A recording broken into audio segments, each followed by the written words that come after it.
counter.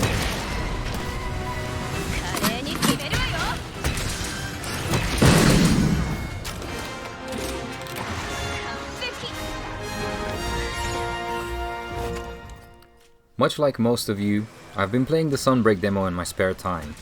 A lot. And I'm having a blast with it. So in this video, I just want to talk about why I think that Sunbreak is going to be very, very good. I'm just going to bring up things that I appreciate from the demo and the content that they've teased in the last live event. So I want to start off by first saying, Monster Hunter devs, Capcom, Ryozo-san, Suzuki-san, and everyone else responsible, thank you so much for fixing Courage Hammer. This thing is so much fun now, it feels right, and I believe is going to be an elemental powerhouse in the full game. Thank you for giving us an amazing flagship. Malzeno is a fantastic monster, his fight is incredibly well designed, and his soundtrack is top tier. In case you couldn't tell, they went for a vampire Elder Dragon motif, and I think they nailed it. His teleporting animation is a thing of beauty. The way he cloaks himself with his black wings, evoking the visual of a vampire using his cape, just as one would turn into a swarm of bats or a puff of mist, depending on what media you've seen of vampires, they almost always have that sort of ability. But Malzeno instead disappears in a puff of black smoke, and reappears right next to you, ready to unleash a one-shot attack, making him so intimidating. They've really nailed him in all aspects, from his design to his animation, to the soundtrack, even the sound effects. They've just created a truly fearsome and menacing flagship monster. I molded and morbed many times until I finally got a kill on this guy. I'm not gonna lie, it was a struggle. I've beaten every demo flagship so far, and they're always powered up and give you a short timer, but I feel like it's getting harder with every new game they release. I'm getting too old, and I can't keep up.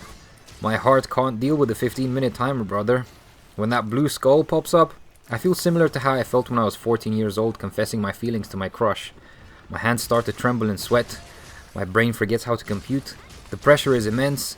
I'm not even breathing right. My butt keeps clenching for some reason. Whoopsie, I said the wrong thing, or I pressed the wrong button, and I just got rejected. I timed out. This is supposed to get easier the more you do it, right? The game, I mean. Anyways, I've cleared him twice now, and I'm not touching him again until the full game comes out. I'm not a speedrunner, you guys are a different breed. I feel like Malzeno is what happens when players say stuff like, "We have so much mobility, how are the monsters gonna keep up with us?" And Suzuki-san is like, "Alright motherfucker, I'll show you how." I think Malzeno and Gore are going to be competing for the title of my favorite flagship. I love my boy Gore a lot, but I'll have to just take everything in once Sunbreak fully releases, reassess the situation, and then I'll be able to decide. Speaking of monsters, thank you for giving us an incredible roster. Astalos is super fun in the demo, he looks great, and holy shit, his remastered soundtrack is the most hype thing ever. They really outdid themselves with that one. I am super happy with what the rest of the revealed roster looks like so far, and oh my god, I am terrified of Espinas. I think he is going to become a fan favorite very fast. He's literally built like a whole building and moves so fast, and those fireballs, fire blight and poison? Sheesh. He's gonna be a very intense hunt without a doubt. I'm scared and excited. The rest of the roster looks awesome, and as much as I'm curious to see who else has made it into the game, I am glad that we don't know every monster, because that just means we'll get to cherish the moments of discovering that for ourselves as we're playing the game. But it's looking like quality content so far, and I am very pleased. A little speculation here, but I think that the final boss is actually going to be a grown-up version of the little flying suckers that work with Malzeno. Seriously, they have to at least have something to do with the final boss if they're not gonna beat it. I could be super wrong, but I just wanted to throw that out there. Thank you for what looks like a phenomenal free title update roadmap. Starting off with Lucen Nargacuga, I'm so happy that we aren't getting a watered down deviant in the form of apexes again. And since there are very few existing rare species monsters, this means that we are very likely to get Molten Tigrex as well, and I love both of these monsters. I can't wait to see who else they will bring back. The monsters in the fall title update are also very obviously the rare species Espinas and a Mizutune subspecies, which I'm pretty hyped for. Now, I want to bring up something that's more of a personal taste, but I really like the setting that Sunbreak takes place in.